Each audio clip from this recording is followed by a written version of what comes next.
Hi all, welcome to mint. അപ്പോൾ നമ്മൾ ദേവസ്വം ബോർഡിൻ്റെ പരീക്ഷകൾക്ക് വേണ്ടിയിട്ടുള്ള ഒരു സെക്ഷനാണിത്. അപ്പോൾ എല്ലാവരും ഈ ഒരു സെഷൻസ് കാണുന്നുണ്ടെന്ന് വിശ്വസിക്കുന്നു. നല്ല രീതിയിൽ പഠിക്കുക. കാരണം എന്താണ്, ഇനി വരാനിരിക്കുന്ന പരീക്ഷകളൊക്കെ നമുക്ക് ക്രാക്ക് ചെയ്യണം. അപ്പോൾ അതിന് വേണ്ടിയിട്ടാണ് നമ്മൾ ഈ ഒരു സെഷൻസ് കൊണ്ടുപോകുന്നത്. അപ്പോൾ ഡെയിലി രാത്രി 7 മണിക്ക് നമ്മൾ ദേവസ്വം ബോർഡിൻ്റെ ക്ലാസ് ഉണ്ടാവും. അപ്പോൾ നിങ്ങളതിൽ ജോയിൻ ചെയ്യുക.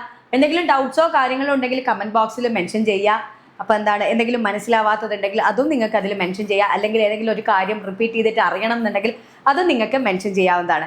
അപ്പോൾ ഇന്ന് ഞാൻ എടുക്കാൻ പോകുന്നത് നമ്മുടെ മാത്സ് സീരീസിൻ്റെ 4ാമത്തെ ക്ലാസ് ആണ്. അപ്പോൾ ഇന്നത്തെ സെഷനിൽ നമുക്ക് എന്ത് ചെയ്യാം, പ്രീവിയസ് ആയിട്ടുള്ള ഒരു ക്വസ്റ്റ്യൻ പേപ്പർ എടുത്തിട്ട് നമുക്ക് ഡിസ്കസ് ചെയ്യാം. അപ്പോൾ എങ്ങനത്തെ ക്വസ്റ്റ്യൻസ് ഒക്കെയാണ് വന്നിരിക്കുന്നതെന്നും അതെങ്ങനെയാണ് സോൾവ് ചെയ്യേണ്ടതെന്നും നമുക്ക് നോക്കാം. അതുപോലെ കഴിഞ്ഞ ദിവസം ഒരു ഉദ്യോഗാർത്ഥി ചോദിച്ചിട്ടുണ്ടായിരുന്നു, 1331 ക്യൂബ് റൂട്ട് കാണാൻ അതിൻ്റെ അതെങ്ങനെയാണ് എളുപ്പത്തിൽ ചെയ്യാൻ പറ്റുക എന്നുള്ളത് ഞാനന്ന് പറഞ്ഞിട്ടുണ്ടായിരുന്നു. ആ കുട്ടിക്ക് അത് മനസ്സിലായിട്ടില്ല എന്ന് തോന്നുന്നു. അപ്പോൾ അതൊന്നുകൂടി ചെയ്തു തരാമോ എന്ന് ചോദിച്ചിട്ടുണ്ട്. അപ്പോൾ അതും പറഞ്ഞു തരുന്നതായിരിക്കും കേട്ടോ. അപ്പം നമുക്ക് പോയാലോ. അപ്പോൾ ഫസ്റ്റ് ക്വസ്റ്റ്യൻ തന്നെ നോക്കിയേ. 25⁻2 × 4⁻2 എത്ര? ഇതെന്താണ്? a⁻2 × b⁻2 തുല്യമല്ലേ? അപ്പോൾ ഇതെന്താണ്? ab⁻2 അല്ലെങ്കിൽ ab². അപ്പോൾ ഇവിടെ 25⁻4 എത്രയാണ്? 100. 100ൻ്റെ സ്ക്വയർ എത്രയാണ്? 100ൻ്റെ സ്ക്വയർ എത്രയാണ്? ഇങ്ങനെ വന്നു കഴിഞ്ഞാൽ എത്ര പൂജ്യം ചേർത്താൽ മതി? ഈ സ്ക്വയർ ആണെങ്കിൽ 2 പൂജ്യം, ക്യൂബ് ആണെങ്കിൽ 3 പൂജ്യം, അങ്ങനെയല്ലേ? അപ്പോൾ ആൻസർ എന്താണ്? 10,000. അപ്പോൾ എത്രയാണ് ആൻസർ? ഓപ്ഷൻ ബി ആണ് ആൻസർ വരുന്നത് കേട്ടോ. ചെറുതായിട്ട് കഫക്കെട്ടും കാര്യങ്ങളൊക്കെ ഉണ്ട്, അതുകൊണ്ടാണ്, ക്ഷമിക്കുക. ഇടയ്ക്കിടയ്ക്ക് ചുമയൊക്കെ വരും, അത് നിങ്ങളങ്ങ് സഹിക്കുക കേട്ടോ. അടുത്തത് നമ്മുടെ ടൈം ആൻഡ് ഡിസ്റ്റൻസ് എന്ന് പറയുന്ന ചാപ്റ്റർ ഉണ്ട് അല്ലേ, സമയവും ദൂരവും എന്ന് പറയുന്നത്. അതിൽ ഒരു ചോദ്യമാണിത്. 48 km/മണിക്കൂർ ശരാശരി വേഗതയിൽ സഞ്ചരിക്കുന്ന ഒരു ബസ് 5 മണിക്കൂർ കൊണ്ട് എത്ര ദൂരം യാത്ര ചെയ്യും? ഇവിടെ നമുക്ക് സിമ്പിളാണ്. തന്നിരിക്കുന്നത് എന്താണ്? വേഗത km/മണിക്കൂർ ഇതിലാണ് തന്നത്. അതേപോലെ അതിൻ്റെ സമയവും തന്നിരിക്കുന്നത് മണിക്കൂറിലാണ്. അതുകൊണ്ട് നമ്മൾ യൂണിറ്റിലൊന്നും മാറ്റം വരുത്തേണ്ടതില്ല. അപ്പം എന്താണ്? ദൂരം ഈക്വൽ ടു എന്താണ്? വേഗത ഇൻറ്റു സമയം അല്ലേ? വേഗത ഇൻറ്റു സമയം. ഇതാണ് ദൂരം കാണാനുള്ള ജനറൽ ഇക്വേഷൻ. അപ്പം വേഗത ഈക്വൽ ടു എന്താണ്? ദൂരം ഇൻറ്റു സമയം. അപ്പം എന്തായത്? 48 × 5 8×5 40, 4×5 24, 24. അപ്പം 240 കിലോമീറ്റർ ദൂരം സഞ്ചരിക്കും. അപ്പം 45 km/മണിക്കൂർ വേഗതയിൽ സഞ്ചരിക്കുന്ന ഒരു ബസ് 5 മണിക്കൂർ കൊണ്ട് എത്ര ദൂരം സഞ്ചരിക്കുമെന്ന് ചോദിച്ചു കഴിഞ്ഞാൽ അതിൻ്റെ ആൻസർ എത്രയാണ്? 240 കിലോമീറ്റർ. മനസ്സിലായോ? ഡൗട്ട് ഉണ്ടോ?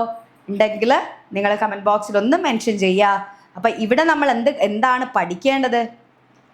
ഇവിടെ നിങ്ങൾ പഠിക്കേണ്ടത്, അതായത് മറക്കാതെ നിങ്ങൾ പഠിക്കേണ്ട ഒരു ഇക്വേഷനാണ് എന്ത്? വേഗത ഈക്വൽ ടു ദൂരം ബൈ സമയം എന്നത് കേട്ടോ. വേഗത ഈക്വൽ ടു ദൂരം ബൈ സമയം എന്ന ഇക്വേഷൻസ് ഓർത്ത് വെക്കുക. ഓക്കെ അല്ലേ? ഇനി നമുക്ക് അടുത്തത്. ഒരു കച്ചവടക്കാരൻ ഒരു സാധനം 700 രൂപയ്ക്ക് വിറ്റപ്പോൾ, അവിടെ നമുക്കപ്പം കിട്ടിയിരിക്കുന്നത് എന്താണ്? വിറ്റ വിലയാണ് തന്നിരിക്കുന്നത്. വിറ്റ വില എത്രയാണ്? 700 അല്ലേ? വിറ്റപ്പോൾ 30% നഷ്ടമുണ്ടായി എന്ന് പറഞ്ഞു കഴിഞ്ഞാൽ അപ്പം എന്തിൽ നിന്നാണ് 30% എന്ന് പറഞ്ഞാൽ 100ന്ന് 30 കുറയ്ക്കുക. അപ്പം അയാൾക്ക് നഷ്ടം സംഭവിച്ചിരിക്കുന്നതാണ് എത്രയാണ്? 30%. അപ്പം ഏതോ ഒരു സംഖ്യയുടെ തന്നിരിക്കുന്ന വാല്യൂ അപ്പം എത്രയാണ്? 70% 700 അല്ലേ? അപ്പോൾ നമുക്ക് എന്താണ്? ആ ഒരു സംഖ്യയല്ലേ, അത് മീൻസ് അതിൻ്റെ വാങ്ങിയ വിലയല്ലേ അറിയേണ്ടത്. വാങ്ങിയ വിലയിൽ കാണാൻ എന്ത് ചെയ്താൽ മതി? 70/100 × x അല്ലേ. സോ എന്താണ്? 700 × 100/70. അപ്പോൾ എത്രയാണ്? 10. സോ 10 × 100 1000. അപ്പോൾ ആ സാധനത്തിൻ്റെ വില എത്രയാണ്? 1000 രൂപ. 1000 രൂപ അല്ലേ? അപ്പം ഇതെങ്ങനെയാണ് ഞാൻ ചെയ്തിരിക്കുന്നതെന്ന് നിങ്ങൾക്ക് മനസ്സിലായോ?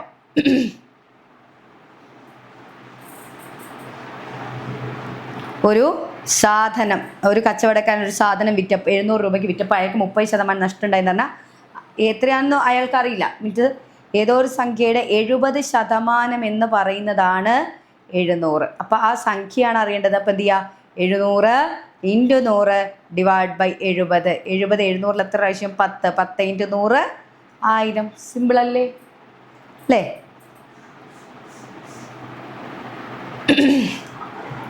നമുക്ക് അടുത്തൊരു ചോദ്യം. എന്താണ്? സ്കൂൾ അസംബ്ലിയിൽ 10A ക്ലാസ്സിലെ വരിയിൽ ആശ മുന്നിൽ നിന്നും 25-മതും പിന്നിൽ നിന്നും 13-മതും ആണ് എങ്കിൽ ആ വരിയിൽ ആകെ എത്ര പേർ? ഇപ്പം എന്ത് ചെയ്യുക? ഇവിടെ ഇപ്പം ഒരു വ്യക്തി മാത്രമേ ഉള്ളൂ. ആശയനെ വെച്ചാണ് ഇത് കമ്പയർ ചെയ്യുന്നത്. അപ്പം മുന്നിൽ നിന്ന് 25, പിന്നിൽ നിന്ന് 13, ഇത് തമ്മിൽ കൂട്ടുക. എന്നിട്ട് എന്ത് ചെയ്യുക? കിട്ടിയിരിക്കുന്ന ആൻസറിൽ നിന്ന് ഒന്ന് കുറയ്ക്കുക. കാരണം അവിടെ രണ്ടിടത്തിൽ എന്ത് ചെയ്തു? ആശയം നമ്മൾ 2 പ്രാവശ്യം ആഡ് ആയിട്ടുണ്ട് അല്ലേ? ഇപ്പം 25 13 കുട്ടികൾ എത്രയാണ്? 38. 38 എന്നൊന്ന് കുറച്ചാൽ 37 കുട്ടികളാണ് ആ ക്ലാസ്സിൽ ആകെ ഉള്ളത്. സിമ്പിൾ അല്ലേ? ഇനി അടുത്തത് 1 മുതൽ 100 വരെയുള്ള സംഖ്യകളുടെ ശരാശരി എത്ര? അപ്പോൾ അവിടെ എന്താണ് ശരാശരി എന്ന് പറഞ്ഞാൽ? എന്താണ്? തുക ബൈ എണ്ണമാണ് ശരാശരി അല്ലേ?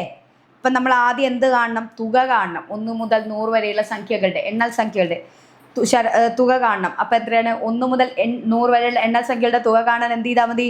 100 ഇൻറ്റു 101/2 ചെയ്താൽ മതി. ഓക്കെ. ഇനി എന്താണ്? പിന്നെ ശരാശരി എണ്ണം എത്രയാണ്? 1 മുതൽ 100 വരെയുള്ള സംഖ്യകളുടെ എണ്ണം എത്രയായിരിക്കും? 100 ആയിരിക്കും. ഈ കിട്ടിയതിൻ്റെ 100 കൊണ്ട് നമ്മൾ എന്ത് ചെയ്യുക? ഹരിക്കുക. അപ്പം 100ഉം 100ഉം ക്യാൻസൽ ആയോ? 101/2 എന്ന് പറഞ്ഞാൽ എത്രയാണ്? 50.5 അല്ലേ? 100ൽ 2 എത്ര പ്രാവശ്യം പോവും? 50 പ്രാവശ്യം പോവും അല്ലേ? അപ്പം 50. പിന്നെയോ 10ൽ 2 എത്ര പ്രാവശ്യം പോവും? 5 പ്രാവശ്യം. സോ 50.5.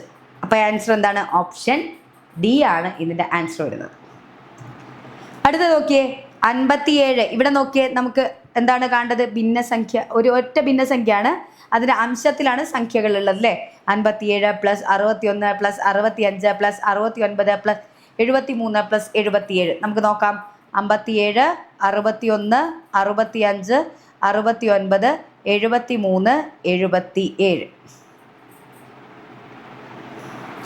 ബൈ 30. അപ്പം എത്രയാണ്? 7 1 8, 8ഉം 5ഉം 13, 13ഉം 9ഉം 22ഉം 3ഉം 25ഉം 7ഉം 32 അല്ലേ? 3 ബാക്കി. 5ഉം 6ഉം 11, 11ഉം 6ഉം 17ഉം 6ഉം 23ഉം 7ഉം 30ഉം 7ഉം 37ഉം 3ഉം 37ഉം 3ഉം എത്രയാണ്? 40.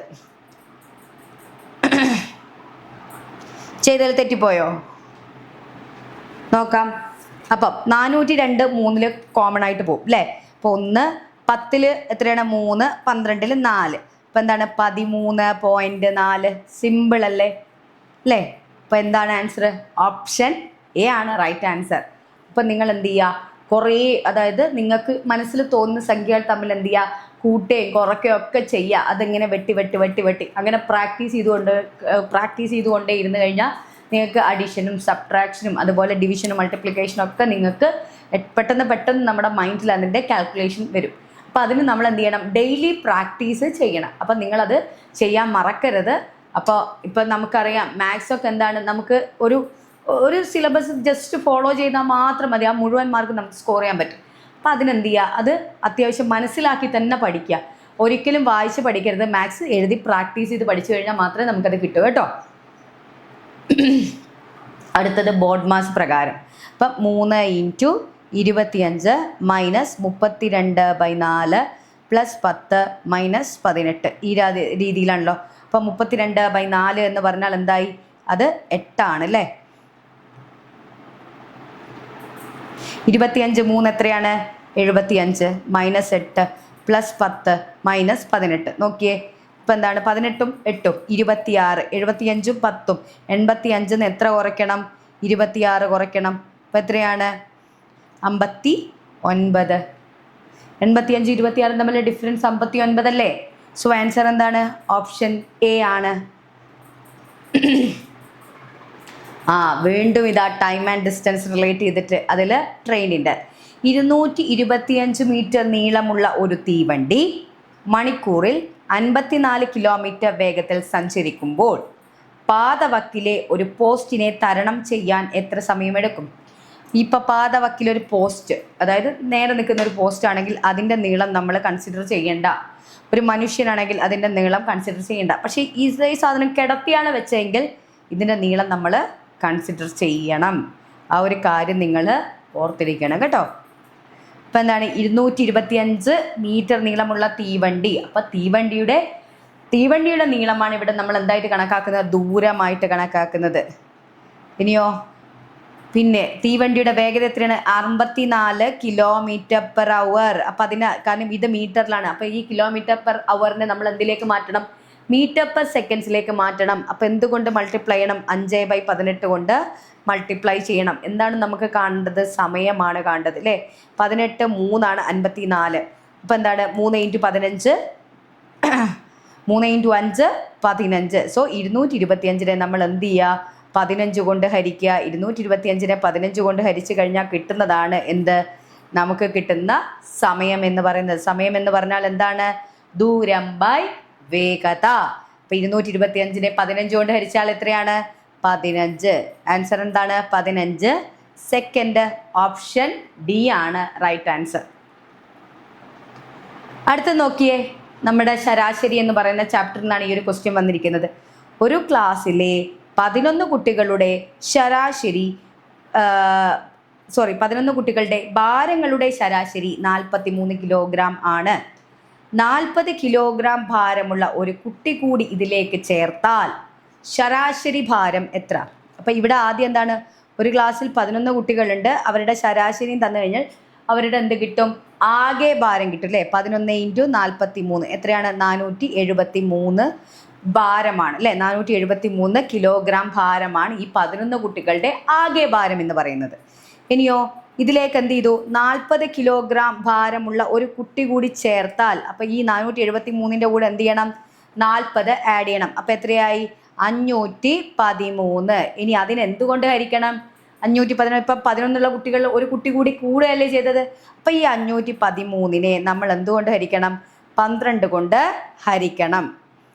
അങ്ങനെ ഹരിച്ചു കഴിഞ്ഞാൽ കിട്ടുന്ന ഉത്തരം എത്രയാണ്? 51 12 എത്ര പ്രാവശ്യം പോവും? 4 പ്രാവശ്യം പോവും അല്ലേ? 48. 33 12 എത്ര പ്രാവശ്യം പോവും? 12 2 24 അല്ലേ? 24 33 തമ്മിലുള്ള ഡിഫറൻസ് എത്രയാണ്? 24 33 9. അപ്പം എത്രയാണ്? 7 പ്രാവശ്യം. പിന്നെയോ 7 അല്ലേ? അപ്പം എത്രയായി? 84. അപ്പം 90 84 തമ്മിലുള്ള ഡിഫറൻസ് എത്രയാണ്? 6 ആണ്. 60 12 എത്ര പ്രാവശ്യം പോവും? 5 പ്രാവശ്യം. സോ ആൻസർ എന്താണ്? 42.75 കിലോഗ്രാം ആണ് 12 കുട്ടികളുടെ ശരാശരി ഭാരം എന്ന് പറയുന്നത്. ഓക്കെ, അപ്പം ഇവിടെ നമ്മൾ എന്താ പഠിക്കേണ്ടത്? ശരാശരി എന്ന് പറഞ്ഞു കഴിഞ്ഞാൽ ആകെ ഭാരം ഡിവൈഡഡ് ബൈ കുട്ടികളുടെ എണ്ണം. അങ്ങനെ ചെയ്തു കഴിഞ്ഞാലാണ് നമുക്ക് എന്ത് കിട്ടുന്നത്? ശരാശരി കിട്ടുന്നത്. അപ്പോൾ ഓർത്ത് വെക്കുക, ശരാശരി എന്ന് പറഞ്ഞു കഴിഞ്ഞാൽ തുക ബൈ എണ്ണമാണ്. ഓക്കെ ആണല്ലോ? അടുത്ത ചോദ്യം നോക്കിയേ. 1/2 പ്ലസ് 3/16 പ്ലസ് 5/64 എത്ര? അപ്പം ഇവിടെ എന്ത് ചെയ്യണം? നമുക്കിവിടെ അംശവും ഛേദവും ഒക്കെ വ്യത്യസ്ത നമ്പറുകളാണ്. ആദ്യം എന്ത് ചെയ്യണം? ഛേദത്തെ തുല്യമാക്കണം. ഛേദത്തെ തുല്യമാക്കാൻ എന്ത് ചെയ്യണം? താഴെ അതായത് ഛേദത്തിൽ തന്നിരിക്കുന്ന സംഖ്യകളുടെ ലസാഗു അഥവാ LCM കാണണം. അപ്പം 2 16 64 ഈ സംഖ്യകളുടെ LCM എന്ന് പറയുന്നത് എന്താണ്? 64. കാരണം നമുക്കറിയാം 2 64 പോകും, അതുപോലെ 16ഉം 64 പോകും. 2 × 32 64, 16 × 4 64. സോ എന്ത് ചെയ്യുക? 1/2 നമ്മൾ എന്തുകൊണ്ട് മൾട്ടിപ്ലൈ ചെയ്യുക? മുകളിലും താഴെയും 32 കൊണ്ട് മൾട്ടിപ്ലൈ ചെയ്യുക. അപ്പം 32 പ്ലസ് 16, അതായത് 3/16 നമ്മൾ എന്ത് ചെയ്യുക? 4/4 കൊണ്ട് മൾട്ടിപ്ലൈ ചെയ്യുക. അപ്പം 12 പ്ലസ് 64 നമ്മൾ, കാരണം എന്താണ് ഇവിടെ LCM എന്ന് പറയുന്നത് 64 ആണ്. 32ഉം 12 കൂട്ടിയാൽ എത്രയാണ്? 44ഉം 5ഉം 49/64. സോ ആൻസർ എന്താണ്? ഓപ്ഷൻ ബി ആണ്. ഓക്കെ, എങ്ങനെയാണ് കിട്ടിയെന്ന് മനസ്സിലായല്ലോ? അപ്പം നമ്മൾ എന്താണ് ദേവസ്വം ബോർഡിൻ്റെ എല്ലാ ദിവസവും നിങ്ങൾക്ക് ദേവസ്വം ബോർഡിൻ്റെ ക്ലാസ് വൈകിട്ട് 7-ന് മിൻറ്റിൻ്റെ യൂട്യൂബ് ചാനലിൽ അവൈലബിൾ ആണ്. അപ്പോൾ ആരും അത് മിസ് ഔട്ട് ചെയ്യരുത്. വാച്ച് ചെയ്യുക, കാണുക. നിങ്ങൾക്ക് എന്തെങ്കിലും അഭിപ്രായങ്ങളോ സജഷൻസോ കാര്യങ്ങളോ ഒക്കെ ഉണ്ടെങ്കിൽ നിങ്ങൾ ആ ചാറ്റ് ബോക്സിൽ മെൻഷൻ ചെയ്യുക. അപ്പോൾ അല്ലെങ്കിൽ ഒരു ക്വസ്റ്റ്യൻ നിങ്ങൾക്ക് ഡൗട്ട് ആണെങ്കിൽ നിങ്ങൾ അതും എന്ത് ചെയ്യുക, മെൻഷൻ ചെയ്യുക. അപ്പോൾ ഇപ്പോഴാണ് ഞാനൊരു കാര്യം ഓർത്തത്. ഞാൻ നേരത്തെ ഒരു കാര്യം പറഞ്ഞിട്ടുണ്ടായിരുന്നു, 1331 ക്യൂബ് റൂട്ട് എങ്ങനെയാണ് എളുപ്പത്തിൽ കാണുക എന്ന് ചോദിച്ചിട്ടുണ്ടായിരുന്നു. അപ്പം നോക്കിക്കോളെ, 1331. ഓക്കെ, അപ്പോൾ ഈ ഒറ്റയുടെ സ്ഥാനത്തേക്ക് എന്താണ്, ഒന്നാണല്ലോ. 1ൻ്റെ ക്യൂബ് എന്താണ്, 1. ഓക്കെ, 1ൻ്റെ ക്യൂബ് എന്ന് പറയുന്ന 1 പിന്നെ മറ്റൊരു സംഖ്യയുടെ ക്യൂബിൽ എന്ത് വരില്ല, ഒറ്റയുടെ സ്ഥാനത്തെ അക്കം 1 വരില്ല. ഓർത്ത് വെക്കുക, 1ൻ്റെ ക്യൂബ് മാത്രമേ 1 വരൂ. അതായത് ഒറ്റയുടെ സ്ഥാനത്തെ അക്കം 1 വരും. 2ൻ്റെ ക്യൂബ് എന്താണ്, അതായത് ഒറ്റയുടെ സ്ഥാനത്തെ അക്കം 8. 3ൻ്റെ ക്യൂബിൽ ഒറ്റയുടെ സ്ഥാനത്തെ അക്കം 7. 4ൻ്റെ ക്യൂബിൻ്റെ ഒറ്റയുടെ സ്ഥാനത്തെ അക്കം 4. 5ൻ്റെ ക്യൂബിൻ്റെ ഒറ്റയുടെ സ്ഥാനത്തെ അക്കം 5. അങ്ങനെയാണ് വരുന്നത്. അപ്പോൾ ക്യൂബ്, അതായത് 1 എന്ന് പറയുന്നത് ഇപ്പം നമ്മുടെ ഏതെങ്കിലും ഒരു സംഖ്യയുടെ ക്യൂബ് റൂട്ട് കാണാൻ ചോദിച്ചു കഴിഞ്ഞാൽ അതിൻ്റെ ഒറ്റയുടെ സ്ഥാനത്തെ അക്കം 1 ആണെങ്കിൽ ആ സംഖ്യയുടെ അവസാനത്തെ ഡിജിറ്റ് എന്തായിരിക്കും, 1 ആയിരിക്കും. അപ്പോൾ ക്യൂബ് ആകുമ്പോൾ എന്ത് ചെയ്യുക, ബാക്കിൽ നിന്ന് മുന്നിലേക്ക് 3 സ്ഥാനം ഒഴിവാക്കുക. 1, 10, 100 അല്ലെങ്കിൽ 1, 2, 3 ആ ഭാഗം ഒഴിവാക്കുക. ബാലൻസ് വരുന്നത് എത്രയാണ്, 1 മാത്രമാണ് അല്ലേ. ബാലൻസ് വരുന്നത് 1 മാത്രമാണ്. 1-നടുത്ത് വരുന്ന ക്യൂബ്, പെർഫെക്റ്റ് ക്യൂബ് വരുന്ന സംഖ്യ ഏതാന്ന് നോക്കുക. 1-നടുത്ത് വരുന്ന പെർഫെക്റ്റ് ക്യൂബ് വാല്യൂ ഏതാണ്, 1 തന്നെയാണ്. കാരണം 1ൻ്റെ ക്യൂബ് എന്താണ്, 1. സോ 11. മനസ്സിലായോ? ഇപ്പം മനസ്സിലായോ? അപ്പോൾ മിൻറ്റിൻ്റെ നിങ്ങൾ ആപ്പ് ഡൗൺലോഡ് ചെയ്ത് കഴിഞ്ഞാൽ നിങ്ങൾക്ക് എന്താണ്, നിങ്ങൾ ടെസ്റ്റ് സീരീസ് ഒപ്പം എന്നുള്ള കോഴ്സ് പർച്ചേസ് ചെയ്യുകയാണെങ്കിൽ നിങ്ങൾക്ക് 10,000 ചോദ്യങ്ങളാണ്. അത് ഡിഗ്രി ഉണ്ട്, 12th ഉണ്ട്, 10th ലെവൽ എക്സാംസ് ഉണ്ട്. അതിന് ആകെ നിങ്ങൾ പർച്ചേസ് ചെയ്യാൻ കൊടുക്കേണ്ട പൈസ എന്ന് പറയുന്നത് 299 രൂപ മാത്രമാണ്. അപ്പോൾ ഈ ഒരു 299 രൂപയ്ക്ക് നിങ്ങൾക്ക് എന്താണ്, ഒരു പരീക്ഷയ്ക്ക് വേണ്ടി തയ്യാറെടുക്കാനുള്ള എല്ലാ സെറ്റ് PYQസും അതിൽ അവൈലബിൾ ആണ്. അപ്പോൾ നിങ്ങൾക്ക് പ്രാക്ടീസ് ചെയ്യാൻ മാത്രം ക്വസ്റ്റ്യൻസ് അത് അവൈലബിൾ ആണ്. അപ്പോൾ പെട്ടെന്ന് തന്നെ പർച്ചേസ് ചെയ്യുക. എന്നിട്ട് എന്ത് ചെയ്യുക, ഡെയിലി മോക്ക് ടെസ്റ്റുകൾ നടത്തുക, നല്ല രീതിയിൽ പഠിക്കുക. മിൻറ്റ് ഒരു സപ്പോർട്ടിംഗ് ഗൈഡായിട്ട് കൂടെ ഉണ്ടാകും. അപ്പോൾ മികച്ച പഠനം മിൻറ്റിനോടൊപ്പം. Wish you all the best. Thank U.